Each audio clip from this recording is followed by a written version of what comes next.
Isang umaga, papalabas ako ng aming bakuran bakuran ng aking amo, dahil sakop pa rin ng lupain ng mga Buenaventura ang aming munting tahanan na ito ni Tiyang. Ako'y papasok na ng university, mamayang hapon naman ay nasa mansyon ako, sinarado ko na ang aming pintuan ng ilang sandali lamang ay may pumaradang sasakyan sa aking daraanan. Lula ng sasakyan na yon ang among senyor ito, hop in. Malapit-lapit lang ang university mo sa pupuntahan ko.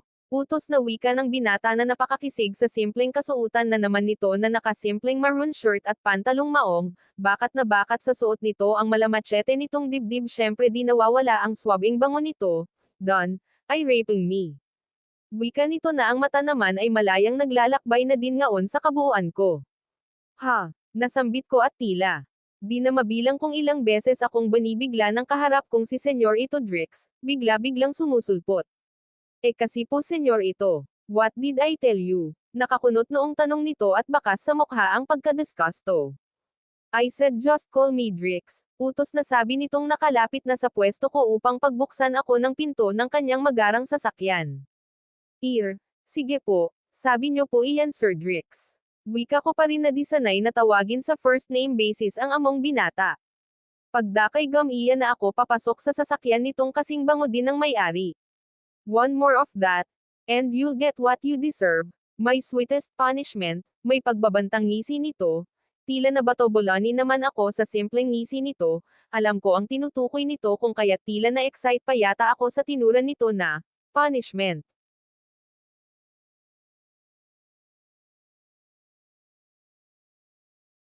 Pinaandar na nito ang sasakyan habang nasa biyahe ay pansin ko sa gilid ng aking mata na panay ang sulyap nito sa aking binti. Is that really the standard uniform in your university?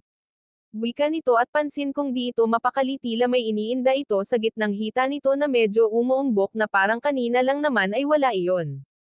Opo Sir Drix, ganito po talaga ang standard uniform namin, wika kong pinag-cross pang lalo ang mapuputi at mahahabang bias ko habang pilit na tinutuon ang atensyon sa kalsada at sa mga nadaraanang tanawin. F***K, F***K, I cannot help it anymore. Kasabay ng pagmumura nito ay pagtataka ko rin sa bigla ang paghinto nito ng sasakyan sa gilid ng kalsada na halos walang mga tao at isang iglap na malayan ko na lamang na nasa bisig na ako nito, nang biglang kabig sa aking likod palapit sa katawan niya, ramdam ko rin na inilapat nito ng madiin ang malambot nitong labi sa aking kanina'y nakaawang pang mga labi ko, ganun na lamang ang panlalaki ng mga mata ko nang maging mga kamay nito'y nakalapat na rin sa aking hinaharap. Sa sobrang rebdab ng halik nito ay tila mapupugto ang aking hininga kasabay naman ng pakiramdam na nag-aapoy sa init ang aking kaibuturan subalit di pa doon natapos ang alimpuyo ng pagnanasang pilit lamang tinitikis ng among binata ngunit ngayon ay matagumpay nang nakawala, walang ano-ano'y ipinasok nito ang dila sa aking bibig tila may hinahanap gumagalugad, nanunukso, sumisipsip sa dila kung tila uhaw din na malasap ang walang kasing tamis na pagsasanib ng aming mga labi. Tuluyan na akong nawala sa sarili tila walang pakialam sa paligid, tila nawala na rin sa isipan ko na malayo ang agwat ng estado namin sa buhay. Ang diwa ko ay pinupuno ng samot-saring damdamin, namalayan ko na lamang nakusa na akong tumutugon sa mga halik ng lalaki kasabay ng pagpulupot ng aking mga kamay sa leeg nito na halos di ko namalayan na natanggal na nito ang butones ng suot kong blusa at ngayoy hantad na sa paningin nito ang aking malulusog na dibdib, walang pag-aatubili nitong sinibasib ang aking kaliwang danggot tila sanggol na uhaw na uhaw. Kumawala ang isang ungol sa akin tanda na labis pa akong nasarapan ng maging ang kamay nito naman ay lumapat pa sa aking ibaba, sa aking gitnang pagkakababae na ngayon ay wala na ring saplot ng mabilisang naalis nito ang aking underwear at ang pang-ibabang uniforme ay itinaas ng lalaki sa may bandang tiyan ko. Baka may makakita sa labas, sambit kong nagdeliriyo na rin dulot ng kakaibang damdamin. Baby, all the windows are tinted, sabi nito sabay sibasib ulit sa bibig ko. Biglang kilos pa ay bumaba pa ito sa sahig, nakataas ang mga binti na ibinuka nito ng marahan, habang ang matay nananatiling nakatutok sa akin.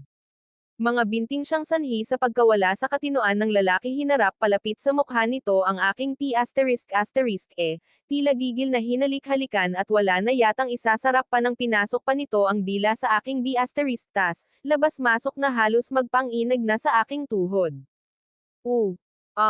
Ipinikit niya ang mata kasabay ng paglukob na naman ng di mapang-alanang emosyon. Baby, you're so fucking delicious. That's right, si *M for me. You're only mine ever since, this is only mine, anas nito sa pagitang ng pagpapala sa ****Echo. May pa, ever since, medyo naguluhan pa ako ngunit tuluyan ng sinakop ng mga haplos nito ang aking kamalayan.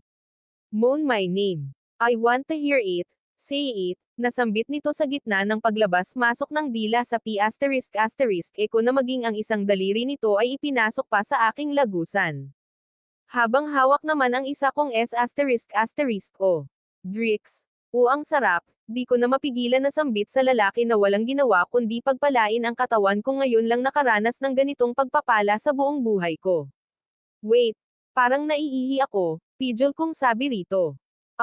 Isang ungol pa na tila musika naman sa pandinig ng lalaki, at ginanahan pa lalo sa ginagawang paggalugad sa lagusan ko. Baliwala dito ang sinabi ko, tuloy-tuloy ito hanggang sa maya-maya'y ramdam ko na lang ang panginginig ng aking tuhod kasabay ng paglabas ng kung anong mainit na katas sa aking kasalanan. You taste so good, babe. How I love your ***and, so sweet. Just how I imagine, sambit ng binata na dinilaan pa ang daliri na may bahid ng katas ko.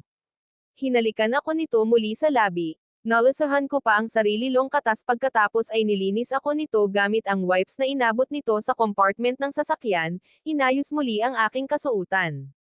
As much as I love to do more than that, babe, ngunit di ko yata kayang malate ka na sa klase mo. Namula naman ang mga pisngi ko sa turan nito, hinalikan nito ang aking ulo bago umayos ng upo, pinilit ko na lamang maging casual kahit ang totoo'y napapangiti at kinikilig ako sa aking narinig na turan ng among binata. Hinawakan nito ang isa kong kamay habang ang isa'y nasa manibela. Let me hold you, babe. Nagniningning ang mga matang wika nito, na lalong nagpakilig pa sa ikan. Wala na akong nagawa. Hanggang sa makarating came sa unibersidad ay halos din ito bitawan ang aking kamay.